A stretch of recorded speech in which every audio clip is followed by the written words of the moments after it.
नमस्कार मित्रों, आज मैं मालती जोशी जी की अमर कहानियों में से एक कहानी तुम मेरी राखो लाज सुनाने जा रही हूँ। यदि आप इस चैनल पर नए हैं तो प्लीज़ सब्सक्राइब कर दीजिए। तुम मेरी राखो लाज। प्रतीक्षा कुछ ज़्यादा ही लंबी हो चली थी। बरामदे में बैठे सब लोग ऊँघने से लगे थे। तभी कॉरिडोर से आती भारी पदचाप सुनाई दी और सब के सब एकदम सतर्क हो गए। यह अस्पताल की चिर परिचित मिस्टर लोगों की सौम्य किंतु सधी हुई पदचाप नहीं थी, बल्कि पुलिस के जूतों की भारी भरकम आवाज़ थी। पुलिस का वह सिपाही हमारे सामने से गुजरता हुआ बाहर निकल गया। कुछ ही पल बाद वह लौटा तो अकेला नहीं था, इंस्पेक्टर शुक्ला भी उसके साथ थे। होश में आ गई शायद, एक सम्मिलित स्वर उभरा। संभवतः मैं उठ खड़ी हुई, पर मुझे इशारे से वहीं रोक दिया गया। मन मारकर मैं बैठ गई। अब सबकी चौकन्नी नज़र मुझ पर थी। उसकी माँ, उसका भाई, उसकी बहन सब मुझे घूर रहे थे। उनकी नज़रों में एक अभियोग साफ साफ झलक रहा था। उन घूरती हुई आंखों से बचने के लिए मैं बाहर लान में आकर बैठ गई। उस छोटे से लान में कई लोग बैठे हुए थे, सब अपनी अपनी मुसीबत के मारे, सब अपनी अपनी चिंताओं में डूबे हुए। मेरी ओर देखने की किसी को फुर्सत नहीं थी। कोई नहीं जानता था कि यहाँ जो औरत बैठी हुई है वह कल तक एक शहीद की माँ थी, पर आज मैं क्या हूँ, यह तो संध्या ही बयान तय करेगा। उसके परिजनों की आंखों में अगर अविश्वास, संशय या तिरस्कार है तो वह स्वाभाविक नहीं है। संध्या को आत्महत्या के लिए प्रेरित करने के लिए अगर वे मुझे उत्तरदायी मान रहे हैं तो इसमें आश्चर्य नहीं था।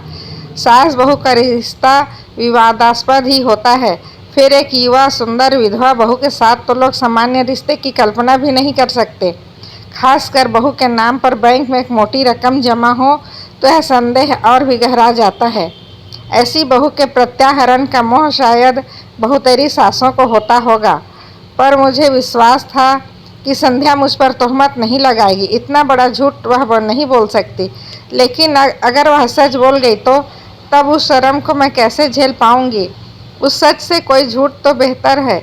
मैं तो परमात्मा से प्रतिक्षण यही मना रही हूँ कि भले ही वह मुझे कटघरे में खड़ा कर दे, पर सच ना बोले।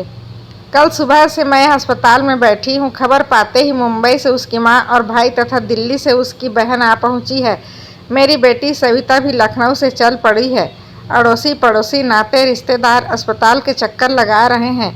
बारी बारी से आकर कुशल क्षेम पूछ रहे हैं, चाय नाश्ते की पेशकश कर रहे हैं।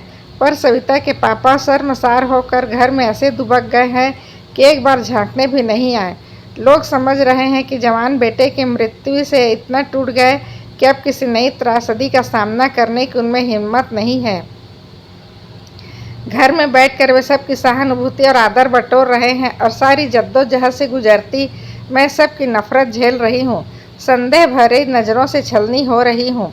इस हादसे के बाद मैंने प्राणपण से चाहा था कि संध्या अपने परिवार में वापस लौट जाए। मैंने बार बार यह संकेत दिया था। हमें उसके रुपए पैसे से कोई मोह नहीं है। वह सब कुछ अपने साथ ले जा सकती है। वहाँ रहने पर भी इस घर पर, यहाँ की धन संपत्ति पर उसका हक बना रहेगा। अपना बुढ़ापा हम अकेले काट लेंगे। बस हमें इस जिम्मेदारी से मुक्त कीजिए। इस जिम्मेदारी के चलते तो मैं बेटे के लिए रोना भी भूल गई थी। जब उन लोगों की ओर से कोई पहल नहीं हुई तो मुझे ही निर्णय लेना पड़ा। सविता के साथ मैंने उसे पूरे साजो सामान के साथ बम्बई भेज दिया। उसके बैंक खाते के स्थानांतरण की व्यवस्था भी कर दी। लेकिन 15 दिन भी नहीं बीते कि बैरंग चिट्ठी की तरह लौट आई। साथ में उसकी माँ भी थी। समधन ने हाथ जोड़कर कहा, बहन जी, आपका इतना बड़ा घर है, लड़की कहीं भी पड़ी रहेगी, आपकी सेवा करके ज़िंदगी गुजार देगी। यह घर तो उसी का है, वह जब चाहे यहाँ आ जा सकती है। मैंने तो आपने कुछ अच्छा ही सोचा होगा, मैं जानती हूँ। घर की बात बाहर उछालनी नहीं चाहिए, पर आप तो अपनी हैं, आपसे क्या छिपाना। इसके पिता की मृत्यु के बाद उस घर में बहू का राज हो गया है। राज क्या है? पूरा रावण राज है। हम माँ बेटी ने कैसे दिन गुजारे हैं मैं जानती हूँ। इसलिए मैंने इसकी पढ़ाई भी पूरी नहीं होने दी, जल्दी शादी कर दी। सोचा था अपने घर में सुख से रहेगी, पर भाग्य में हो तब तो। उसकी शादी के खर्च को लेकर जब बहू ताने देती है, अब अगर वह हमेशा के लिए आ गई तो वह हमारा जीना मुश्किल कर देगी। लेकिन वहाँ रहने की ज़रूरत ही क्या है? हम लोग एक अच्छा सा फ्लैट ले लेंगे आप उसके साथ बनी रहिए, हमें भी फिक्र नहीं रहेगी। लेकिन मैं तो सब दिन बैठी नहीं रहूँगी। उसके बाद बहन, हम भी कोई अमर पट्टा लेकर नहीं आए हैं, जाना तो हमें भी है और जितनी जल्दी चले जाएं उतना अच्छा, पर जाने से पहले उसका ठिकाना करके जाना है। अच्छा घर वर देखकर उसकी शादी कर देनी है। इतनी बड़ी पहाड़ से जिंदगी वह अकेले कैसे काटेगी? तो बहन जी, यह काम भी आप ही कर सकती हैं। भाई साहब आपके साथ हैं, मेरे पास तो कोई साधन भी नहीं है। इसके भाई भाभी लालच में आ गए तो दूसरी शादी भी नहीं होने देंगे, जिंदगी भर इसके पैसों पर कुंडली मारकर बैठ जाएंगे।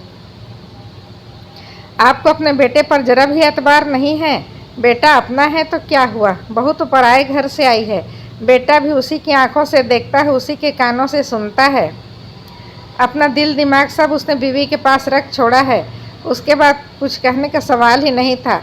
एक कोशिश मैंने और की थी, उसकी डॉक्टर बहन के सामने भी प्रस्ताव रखा था। यो तो वह संध्या से 10 साल बड़ी थी, पर बहन बहन ही होती है, कुछ तो लगाव होगा ही। हमारी तुलना में तो वह ज़्यादा अपनी होगी। हम लोगों के साथ ही कितना था, कुल जमा 1.5 साल। उससे भी आधे वह पति के साथ या फिर पिहर में रही थी। लेकिन उसकी बहन ने भी मेरा अनुरोध नहीं स्वीकारा। बोली, आंटी जी मैं डॉक्टर हूँ, दिन में 15 घंटे बाहर रहती हूँ, कभी कभार रात को भी जाना पड़ जाता है। इनका क्लिनिक घर पर ही है, कभी कोई ऊंच नीच हो गई तो मुसीबत होगी। मतलब वह कोई खतरा लेना नहीं चाहती थी। अब उसे कैसे समझाती कि इसी ऊंच नीच का तो मुझे भी डर है, इसीलिए तो मैं तुम सबकी चिरौरी कर रही हूँ। कैसे कहती कि औरत, खास कर अकेली औरत, इनकी कमजोरी है। पर अपने पति के बारे में यह सब कहना अपने आप को गाली देने जैसा है। इसलिए तो सारी उम्र ओट सीकर इस दर्द को पीती रही। जानती हूँ जब पुरुष की नीयत खराब होती है तो जाति, उम्र, रिश्ते, सारी चीज़ें गौड़ हो जाती है। इसके चलते मैंने कितनी नौकरानियों को भुगता है मैं ही जानती हूँ। रिश्ते की बहनों और नंदों की मैंने मजबूरन चौकीदारी की है। पड़ोसियों से भी कभी दुआ सलाम से आगे संबंध नहीं बढ़ने दिया। पूरी ज़िंदगी बहुत चौकस रही हूँ। मैं घर की इज्जत पर आँच नहीं आने दी, पर अब मुझसे यह सब नहीं हो सकेगा। टूटा हुआ मन और थका हुआ शरीर लेकर मैं पराई लड़की की जिम्मेदारी कैसे संभाल पाऊंगी? मेरा मन उसी दिन कांप गया था जब शोक से बेहाल संध्या को उन्होंने अंक में भर लिया था। दुख की उस कातर घड़ी में सोचने समझने की शक्ति लुप्त हो गई थी। फिर भी अदृश्य मेरे अवचेतन में उतर गया था। अपनी सूजी हुई आंखें लेकर सविता ने उसी क्षण मेरी ओर देखा। पल भर को हमारी नज़रें मिली और उसने तुरंत आगे बढ़कर संध्या को गले लगा लिया था। बेचारी लड़की अपने पापा के चरित्र के इस पहलू को जानती है, इसलिए अतिरिक्त रूप से सजग रहती है। घरेलू पार्टियों में जब पापा ज़्यादा बेतकल्लुफ़ होने लगते थे तो वह वितृष्णा से मुंह फेर लेती थी। पापा अगर उसकी सहेलियों की चोटी खींचते, पीठ पर धौल जमाते या गाल में चिकोटी काट लेते तो उसका चेहरा तमतमा जाता। मुझसे अक्सर कहती, मम्मा स्कूल में आप ही आया करो। पापा बिना बात के मैम की साड़ी वाड़ी की तारीफ़ कर देते हैं, बड़ा ऑकवर्ड लगता है। मैंने कितनी बार कहा, हम लोग अंग्रेज़ नहीं हैं, हमारे यहाँ किसी महिला के कपड़ों की तारीफ़ करना, हेयर स्टाइल या चूड़ी बिंदी पर कमेंट करना अच्छा नहीं समझा जाता। पर इन्होंने कभी मेरी बात नहीं मानी, उल्टा मुझ पर बिगड़ते। तुम्हारा तो दिमाग ही खराब है, हर बात का गलत मतलब निकाल लेती हो। तो संध्या का मेरे पास रहना तय हो गया। मुझे लगा जैसे मैंने अपने आंचल में अंगार भर लिए हैं। 15-20 दिन सविता को मैंने रोक लिया। वह साई की तरह संध्या के साथ बनी रही, पर वह भी कितने दिन रहती। उसका भी घर बार, बच्चे थे, बूढ़े सास ससुर थे। उसे तो जाना ही था। अपनी मुसीबत हमें भुगतनी थी। अपना दुख पीकर मैं बहू के घाव सहलाने में जुट गई, पर इन्होंने मुझे मौका ही नहीं दिया। इसका पूरा भार उन्होंने अपने ऊपर ले लिया। इनकी सारी दिनचर्या उसी धुरी पर घूमने लगी। सुबह शाम पेपर पढ़ना, न्यूज़ सुनना, सीरियल देखना, सब साथ साथ होने लगा।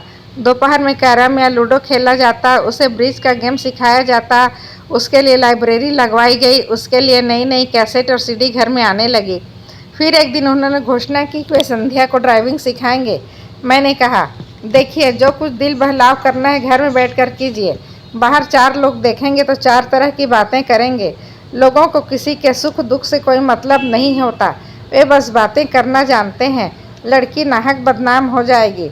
वे एकदम भड़क गए। क्या दकियान उसी सासों की तरह बात करती हो? जिंदगी भर क्या उसे घर में कैद करके रखोगी? जिंदगी भर ना सही, पर कायदे से साल 6 महीने तो घर में रहे। फिर अपनी ही बात काटकर मैंने कहा, हम लोग उसे कॉलेज में दाखिला क्यों नहीं दिलवा दें? वह अपनी छुट्टी हुई पढ़ाई पूरी कर लेगी। कल को अगर नौकरी करनी हो तो हाथ में ढंग की डिग्री तो होगी। नौकरी क्यों करेगी? क्या तुम्हारे घर में उसके लिए खाने को नहीं है? ओफो, नौकरी की बात तो मैंने यूँ ही कह दी थी। मैं तो यह कह रही थी कि कॉलेज जाएगी, थोड़ी खुली हवा में सांस लेगी, हम उम्र लोगों के बीच रहेगी तो उसे भी अच्छा लगेगा। हम लाख कोशिश करें उसकी उम्र के तो हो नहीं सकते, बल्कि मनुष्य की मृत्यु ने तो मुझे 10 साल और आगे लाकर पटक दिया है। लिहाजा यही तय हुआ। संध्या कॉलेज जाने लगी। उसे एमए इंग्लिश में दाखिला मिल गया। शाम को 5 से 6 तक एक कंप्यूटर क्लास ज्वाइन कर ली। दोनों जगह उसे लाने ले जाने का जिम्मा इन्होंने ले लिया। मैं कहती, उसे एक स्कूटी ले दो ना, इस उम्र में बेगार आप कब तक ढोएंगे? वे कहते, मुझे और काम भी है क्या? उतना ही समय कट जाता है, आने जाने में थोड़ी ड्राइविंग भी सिखा देता हूँ। टू व्हीलर में तो उसे मैं आज ले दूँ, पर कॉलेज इतनी दूर है, उसके घर लौटने तक हमारी जान सांसत में बनी रहेगी। आजकल के लड़के भी कम शरारती नहीं होते। मैं जाता हूँ तो थोड़ा रौब रहता है, ज़्यादा बदतमीजी नहीं करते। इन्होंने तो अपना वक्त बांध लिया, पर मेरा समय काटे नहीं कटता। 3 प्राणियों के परिवार में मैं एकदम अकेली पड़ गई। गृहस्थी से मन उचट गया था, फिर भी उसे ढोना पड़ रहा था। भूख प्यास गायब हो गई थी, फिर भी दोनों वक्त रसोई में सिर देना पड़ता था। जिस दिन भी थोड़ी कोर कसर रह जाती वे फौरन कहते, हम लोग तो बूढ़े प्राणी हैं, खिचड़ी खाकर भी जी लेंगे, पर इस लड़की का तो कुछ ख्याल करो। वह तो अपने मुंह से कुछ कहने से रही। 3-4 महीने बाद सविता फिर एक बार चली आई। लाख ससुराल में थी, पर उसका मन तो वहीं अटका हुआ था। जानती थी कि भाई के मृत्यु के बाद मम्मी पापा कितने अकेले पड़ गए हैं। आते ही बोली, मम्मा तुम्हें क्या हो गया? बीमार हो क्या? इन 4 महीनों में तुम आधी भी नहीं रही हो। मैंने सूखी हंसी हंस कर कहा, अब इस जन्म में तो मुटाने से रही। तुम्हारा भाई मुझे जिंदगी भर का रोक दे गया है। 2 दिन में सारी दिनचर्या समझ में आ गई। बोली, यह क्या बात है मम्मा? दिन भर तुम लगी रहती हो, इसमें नई बात क्या है? तुम्हारी शादी के बाद से तो मैं अकेले ही सब कर रही हूँ। पर अब तो घर में संध्या है, उसे तुम्हारा हाथ बटाना चाहिए। पर उसके पास समय कहाँ है? क्यों? सुबह उसका कॉलेज होता है, ठीक है, पर शाम का खाना तो बना सकती है ना? सच कहूँ सभी, अब उसे कुछ कहने में भी संकोच होता है। लगता है वह इस घर में मेहमान है। कहने की ज़रूरत ही क्या, उसे खुद सोचना चाहिए। शायद अब उसको भी इन चीज़ों में रस नहीं रह गया। पहले जब आती थी मुझे रसोई में घुसने नहीं देती थी, सुबह शाम नई नई चीज़ें बनाकर खिलाती थी। अब उसका भी मन हट गया है, और ठीक भी है। यह उसकी गृहस्थी तो है नहीं, वह तो बस समय काट रही है। और सच तो यह है कि हम सब अपना समय काट रहे हैं। और ये पापा क्या कर रहे हैं? एकदम उसके ड्राइवर ही बन गए। शाम को तो चलो ठीक है, पर सुबह तो अपने से जा सकती है ना, तो उसे एक स्कूटर ले दो। यह बात तुम उन्हीं से कहना। और सचमुच इस बार वह डरी नहीं, सवाल कर ही डाला। बोली, पापा हमें तो याद नहीं आता कि आपने हमें कभी कॉलेज छोड़ा हो या लेने आए हो।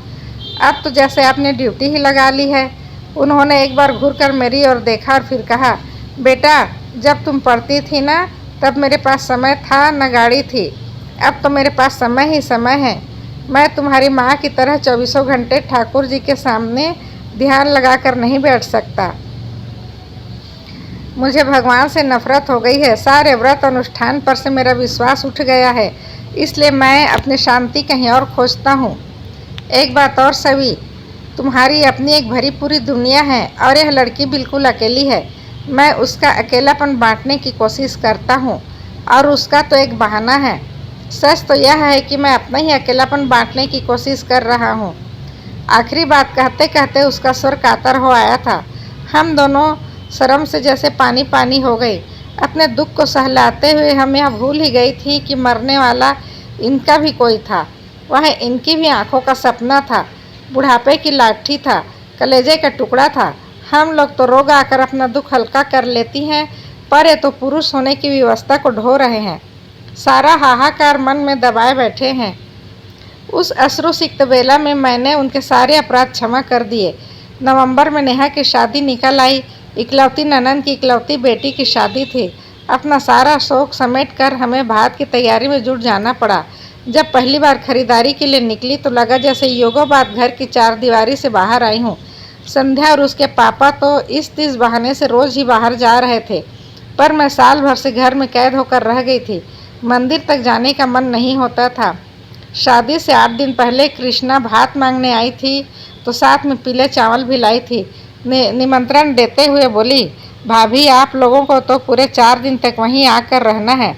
17 को लेडीज संगीत में आओगी तो 20 को बेटी की विदा के बाद ही लौटना। शादी में तो खैर आना ही है कृष्णा, पर संगीत वंगीत में मैं नहीं आ सकूंगी। क्यों? क्या करूं? कहीं जाने का मन ही नहीं होता। तुम विश्वास नहीं करोगी, पिछले साल 1.25 साल से हम लोगों ने एक भी शादी अटेंड नहीं की। अब यह घर की शादी है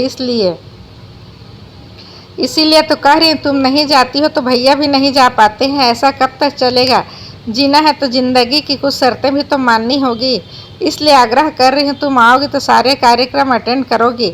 सच कहूँ कृष्णा, इस लड़की को घर छोड़कर कहीं जाने का मन नहीं होता, तो उसे भी लेती आओ ना। ऐसे भी तो सब जगह आती जाती रहती है। सुरेश नरेश बताते रहते हैं कि अक्सर मामा के साथ गाड़ी में दिख जाती है। ज़रूर दिख जाती होगी। सुबह कॉलेज जाती है, शाम को कंप्यूटर क्लास जाती है। लाने ले जाने की ड्यूटी इनकी है। अब क्या करें, इतनी बड़ी ज़िंदगी उसके सामने, कुछ ना कुछ तो करना ही पड़ेगा। हम लोग तो सब दिन बैठे नहीं रहेंगे। हाँ खैर हो तो ठीक है, कृष्णा ने जैसे उकता कर कहा, पर तुम्हें संगीत में ज़रूर आना है, नहीं तो मैं भात नहीं लूँगी, कह देती हूँ। और बहू को भी ले आना, उसका भी मन बहल जाएगा। तुम जरा अपने से कह देती, मैंने दबी जबान से कहा, पर कृष्णा ने ध्यान नहीं दिया। बहुओं को इतनी लिफ्ट देने के पक्ष में वह नहीं थी। बोली, तुम लोगों से कह तो दिया, वह क्या तुमसे अलग है? कभी कभी 2 शब्द भी लोगों को कितने भारी पड़ जाते हैं। बड़ी मुश्किल से संध्या को राजी किया जा सका। उसके बाद दूसरी समस्या आई, मम्मी जी मैं क्या पहनूं? यह बात नहीं कि उसके पास कपड़ों की कमी थी, वह तो रोज़ ही बाहर जा रही थी, अपने मनपसंद पोशाक और मनपसंद रंग पहन रही थी। मैंने कभी टोका टाकी नहीं की, मेरा तो उस पर कभी ध्यान भी नहीं गया। पर यह प्रसंग अलग था और इस बात को संध्या भी समझती थी। वहाँ उसे एकदम बैरागिन बनाकर तो नहीं ले जाती, फिर भी कुछ सतर्कता बरतना जरूरी था। वहाँ तमाम जाति बिरादरी की महिलाएं होंगी, कृष्णा के ससुराल वाले भी होंगे। जरा सी चूक हुई नहीं, इस सब को चर्चा के लिए विषय मिल जाएगा। अपनी सारी अलमारी खंगाल कर मैंने उसके लिए मोतिया रंग की एक साड़ी निकाली। मोती मूंगे वाला एक हल्का सा सेट निकाल कर दिया। उसका सहज सौंदर्य उतने में ही खिल उठा। अपने लिए मैंने उससे भी हल्के रंग की एक चंदेरी निकाल ली। इन्होंने देखा बेहद नाराज हुए। तुम दोनों मेरी बहन क्या मंगल गीत गाने जा रही हो, मातम करने? मैंने कहा, प्लीज़ आप हमारे बीच में ना पड़िए। 4 लोगों के बीच में ज़रा सोच समझ कर ही जाना होता है। फिर ये कुछ नहीं बोले, पूरे समय मुंह फुलाए रहे। हम लोग जब पहुँचे तो कार्यक्रम शुरू हो चुका था। नेहा की सहेलियाँ किसी फिल्मी गीत पर नाच रही थी। हम लोगों के पहुँचते ही कुछ क्षण को नृत्य रुक गया। सबकी आंखें संध्या को रुड़ गई। उन आंखों में कौतूहल थी, करुणा थी, ईर्ष्या थी और उपहास भी। कृष्णा ने आगे बढ़कर मुझे अंक में भर लिया और वरिष्ठों की पंक्ति में लाकर बिठा दिया। संध्या असमंजस में थोड़ी देर तक खड़ी रही, फिर चुपचाप मेरे पास आकर बैठ गई। वहाँ इतनी सारी लड़कियाँ थीं, पर किसी ने यह नहीं कहा कि भाभी मेरे पास आकर बैठो। कृष्णा की दोनों बहुओं ने उससे बात भी नहीं की और नेहा तो मानो दूसरी दुनिया में विचर रही थी। उसकी सगाई के दिन संध्या ने उसे तैयार किया था, पर आज उसे हेलो कहने तक की फुर्सत नहीं थी। मुझे एक और प्रसंग याद आया। मनीष की शादी के 2 महीने बाद ही नरेश की शादी हुई थी। उस समय संध्या नई नवेली दुल्हन थी, पर सबके अनुरोध पर वह कितना अच्छा नाची थी। मेरा कलेजा गज भर का हो गया था और आज जैसे वह बिरादरी से बहिष्कृत हो गई थी। करीब 9 बजे के आसपास इन्होंने मुझे बुलाया। ये गाना बजाना तो शायद 12 बजे तक चलेगा। मैं निकलता हूँ, सुरेश या नरेश कोई तुम लोगों को छोड़ देगा। आपका खाना, पुरुषों की पंगत हो चुकी है, अब तुम लोग आराम से खाती पीती रहना। तभी देखा संध्या मेरे पीछे आकर खड़ी हो गई है। धीरेज बोली, मम्मी जी मैं भी पापा के साथ चली जाऊं? एक क्षण मन में दुविधा सी हुई, पर मैंने देखा उसकी आंखें एकदम डबडबाई सी है। लगता था अब बरसी की तब बरसी। जाओ, मैंने कहा और दोनों चले गए। वापस आकर बैठी तो कृष्णा की ननद ने पूछा, बहुरानी चली गई? हाँ, मैंने कहा, और अनायास मेरा आक्रोश फूट पड़ा। बैठकर करती भी क्या? न उसे मेहंदी रचानी थी, न महावर लगाना था, न गाना गवाना था, न ठुमके लगाने थे। जिसके लिए आई थी वह अपने में ही मगन है। उसने भाभी की ओर झाँका भी नहीं। सुरेश नरेश की बहुएं उसे ऐसे छिटक रही थी जैसे छू जाएगी तो कोई अनर्थ हो जाएगा। इतनी लड़कियां हैं यहाँ पर, किसी ने पास बैठने तक के लिए नहीं कहा। बेचारी बड़ी बूढ़ियों के बीच बैठी रही। वह तो आने के लिए कतई नहीं तैयार थी। मैं ही जबरदस्ती लिवा लाई और पछता रही हूँ। वह तो आने के लिए कतई तैयार नहीं थी। मैं ही जबरदस्ती लिवा लाई हूँ और अब पछता रही हूँ। नाहक उसके घाव हरे कर दिए। और यह सब कहते हुए पता नहीं मैं कब सुबकने लगी। घाव संध्या के नहीं, मेरे भी हरे हो गए थे। मनीष की मृत्यु का यह नया पहलू अपने भयावह रूप में मेरे सामने आया था और मैं दहल गई थी। उधर कृष्णा की जेठानी भुनभुना रही थी, शादी वाले घर में रोकर रसगुन कर रही है। इन्हें किसने बुलाया है? मैंने बुलाया है, कृष्णा ने कड़क कर कहा। भाभी है मेरी, नहीं आ रही थी, फिर मैं जीत करके लाई हूँ, क्या पता था। प्लीज़ कृष्णा, मैंने उसका हाथ पकड़ लिया। मैं पहले ही बहुत शर्मिंदा हूँ, मुझे और शर्मिंदा मत करो। उसके बाद महफिल तो एक तरह से उखड़ ही गई थी। फिर भी खाते खिलाते 12 बज गए। उन लोगों ने शादी के लिए एक वैन ले रखी थी, उसी से सबको घर छोड़ा। बेल बजाते ही सोच रही थी कि छूटते ही पूछेंगे इतनी जल्दी कैसे आ गए, पर मैं कुछ बताऊंगी नहीं, मुझे ही डांट पड़ेगी। वहाँ तमाशा करने की क्या ज़रूरत थी। पर इन्होंने कुछ नहीं पूछा। दरवाज़ा खोलकर चुपचाप बिस्तर पर चले गए। रोज़ 12 तक चलने वाला टीवी भी आज बंद था। कपड़े बदलते हुए देखा, इनके बाएं हाथ पर पट्टी बंधी हुई थी। मेरी पुरानी साड़ी को फाड़ कर बेतरतीब सी बांधी हुई थी। यह हाथ में क्या हुआ? कट गया? कैसे? थोड़ी देर चुप रहे, फिर बोले, दरवाजे में आ गया था। दरवाजे में कैसे? इन्होंने कोई उत्तर नहीं दिया। करवट बदल कर लेट गए। ठीक तो है, जब हमें कोई तकलीफ होती है किसी की पूछताछ भी अच्छी नहीं लगती। कुछ लगाया था? डेटॉल लगाया था। उनके स्वर में बेजारी थी। बाथरूम जाते हुए देखा, खून के छींटों के कतार सी थी। वॉश बेसिन में भी छींटे थे। शायद पानी की धार के नीचे हाथ रखा होगा। फिर कुछ पूछने का मन हुआ, पर इनकी नाराज़गी के डर से चुप रही। बाल्टी में साबुन घोलकर मैंने पूरे फर्श पर पोछा सा लगा दिया। पोछा लगाते हुए अचानक याद आया, संध्या सो गई? पता नहीं उसने कुछ खाया या नहीं, वहाँ तो ऐसे ही चली आई थी। पता नहीं, तुम ही पूछ लो। मुझे आश्चर्य हुआ। और दिन तो मुझसे ज़्यादा इन्हें उसकी फिक्र रहती थी। उसकी सुख सुविधा का ध्यान मुझसे ज़्यादा ये रखते थे। कई बार तो इस बात पर हम लोगों की झड़प भी हो जाती थी। मैंने दोबारा इनसे कुछ पूछना ठीक नहीं समझा। खुद ही उसके कमरे में चली गई। दरवाज़ा बंद था। संध्या सो गई क्या? मैंने आवाज़ लगाई, पर शब्द जैसे मेरे मुंह में जम गए। संध्या के दरवाजे के पास भी खून की बूंदें थीं जो हमारे कमरे तक चली आई थी। मेरा माथा ठनका, पर मैं कुछ नहीं बोली। चुपचाप एक बाल्टी उठा लाई और पोंछना शुरू कर दिया। उसी समय फोन की घंटी बजी। एक कुछ क्षण मेरी प्रतीक्षा करते रहे, फिर उठा लिया। आवाज़ दी, कृष्णा का फोन है, तुम्हारे लिए। कह दो, सुबह बात कर लूँगी। जानती थी इतनी रात गए उसी का फ़ोन होगा। शाम को जो कुछ हो उसकी सफाई देनी होगी। उस समय वह बात कितनी बड़ी लग रही थी, अब यहाँ जो कुछ हुआ उसके मुकाबले में कितनी छोटी और अर्थहीन लग रही थी। इतनी रात को फ़ोन किया है तो कोई ज़रूरी बात ही होगी, बात कर लो ना। कहते हुए ये कार्डलेस लेकर बाहर आ गए, पर वहीं ठिठक गए। बाल्टी पर दोनों हाथ रख कर मैं उन्हें अपलक देखती रही। एक क्षण को हमारी आंखें मिली और वे कमरे में चुपचाप लौट गए। अपना काम खत्म करके मैंने गेट पर बाहर के दरवाजे पर ताला डाल सारी बत्तियां बुझाई और पलंग पर आकर बैठ गई। सोने का मन नहीं हो रहा था, बस पलंग की पाटी पर सिर टिकाए बैठी रही। बड़ी देर बाद अंधेरा मुखरित हुआ। शब्द मेरे कानों से टकराए, पर अर्थ कहीं खो गए। आप कुछ कह रहे थे? मैं यह कह रहा था कि मैं तो केवल उसे सांत्वना देने का प्रयास कर रहा था। वह बहुत अपसेट लग रही थी, इसलिए दिलासा देने की कोशिश कर रहा था। उसने पता नहीं क्या सोचा, एकदम गलत ही अर्थ निकाल लिया। आप यह सब मुझे क्यों बता रहे हैं? मैंने तो कुछ नहीं कहा और कुछ पूछा नहीं। अभी बाहर तुमने जिस तरह मेरी ओर देखा, उसके बाद क्या कुछ कहना शेष रह जाता है? क्या तुम्हारी आंखों की भाषा में नहीं पढ़ सकता? शायद इन्हें भी किसी किस्म की दिलासा चाहिए थी, परंतु मेरा मन ही नहीं हुआ। चुपचाप पीठ फेर कर लेट गई। भीतर एक अंधड़ सा उठ खड़ा हुआ। प्रश्नों के बवंडर उठ रहे थे। सांत्वना देने उसके दरवाजे तक जाने की क्या जरूरत थी? ऐसा आपने क्या कर दिया? उसे आपके मुंह पर दरवाज़ा बंद करना पड़ा। ऐसी आक्रामक तो कभी नहीं थी। और आप कह रहे थे गलत सोच लिया। इस बचकाने विधान को मैं कैसे मान लूं? कोई भी औरत इस मामले में गलती कर ही नहीं सकती। छोटी बच्ची भी इस स्पर्श को बखूबी समझती है। फिर चाहे वो स्पर्श नौकर का हो, दोस्त का हो, सहकर्मी का हो, औरत इसे परखने में कभी गलती नहीं करती। ईश्वर ने स्त्री को यह अद्भुत सहज ज्ञान प्रदान किया है। भीड़ का धक्कापेल में भी वह हर स्पर्श को अलग से परिभाषित कर सकती है। और ये कह रहे हैं उसने गलत सोच लिया होगा। उस रात मैं मना रही थी कि वह यहीं ठहर जाए, इस रात की सुबह कभी न हो और मुझे संध्या का सामना न करना पड़े। पर अपना चाहा कब कहाँ होता है। घड़ी के कांटों के साथ रात धीरे धीरे सरकती रही।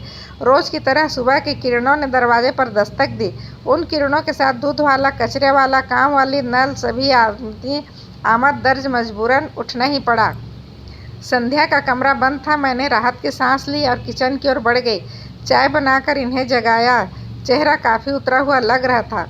वह अपराध बोध है दर्द, वैसे हाथ भी काफ़ी सूजा हुआ सा लग रहा था। रात भर जरूर परेशान हुए होंगे और कोई वक्त होता तो इतनी हाय तौबा मचाते, न खुद सोते न मुझे सोने देते। पर इस बार तो मुझे पता ही नहीं चला। 8 बजे कृष्णा का फ़ोन आया। वह मुझसे बात करने को व्यग्र थी पर मैंने मौका ही नहीं दिया। कृष्णा, अच्छा हुआ तुमने फ़ोन कर लिया।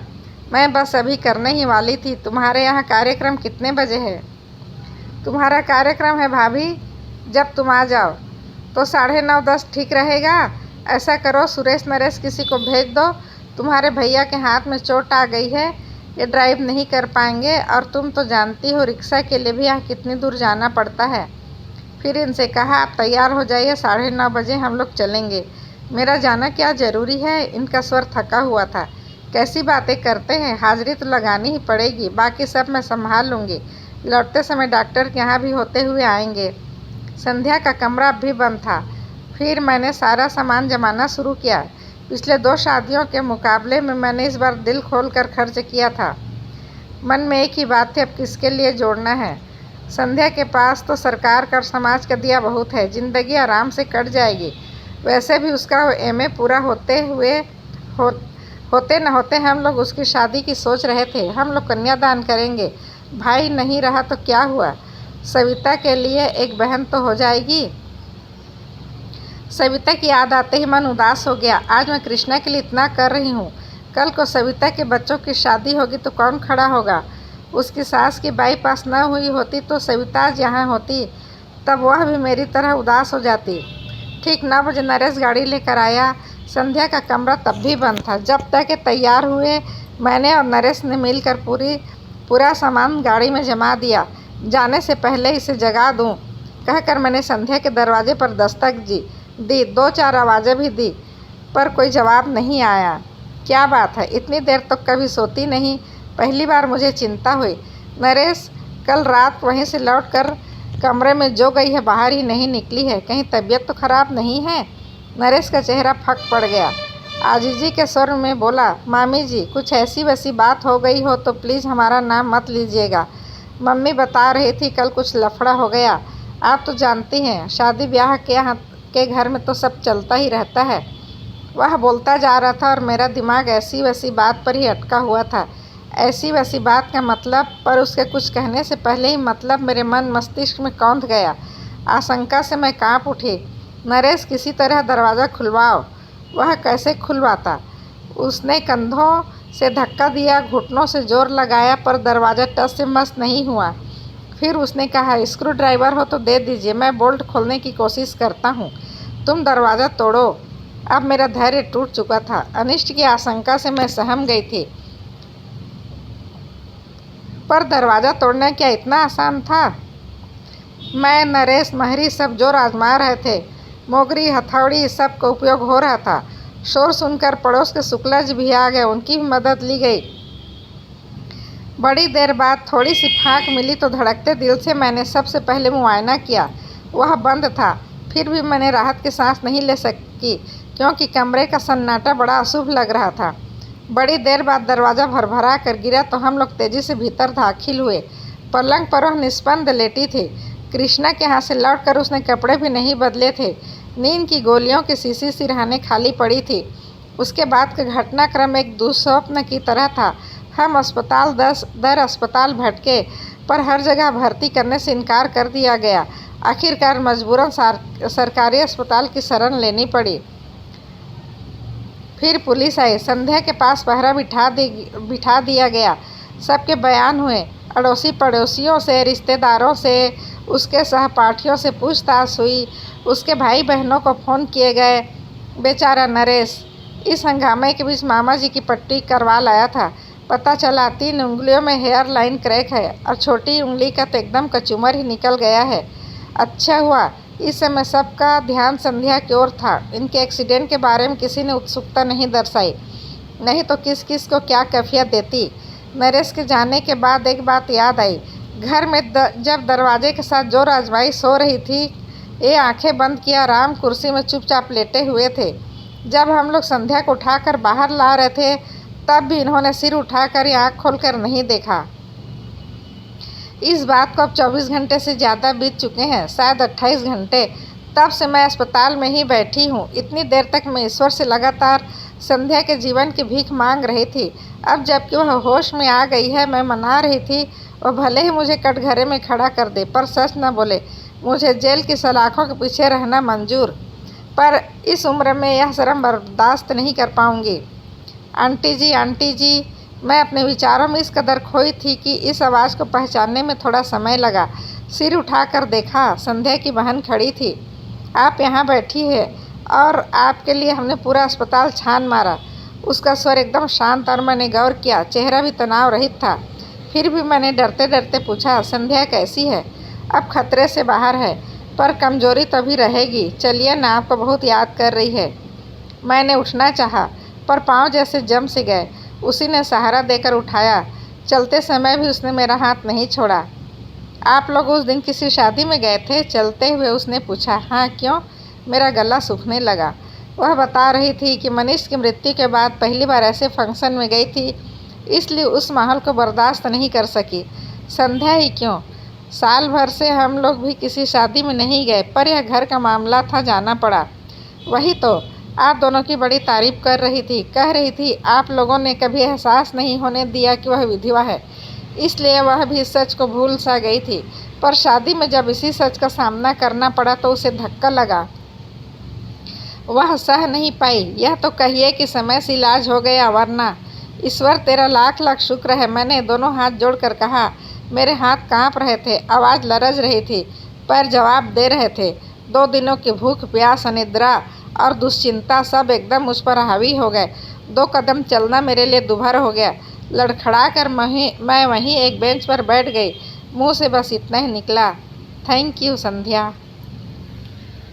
अलविदा मित्रों, अगली कहानी में फिर मिलते हैं।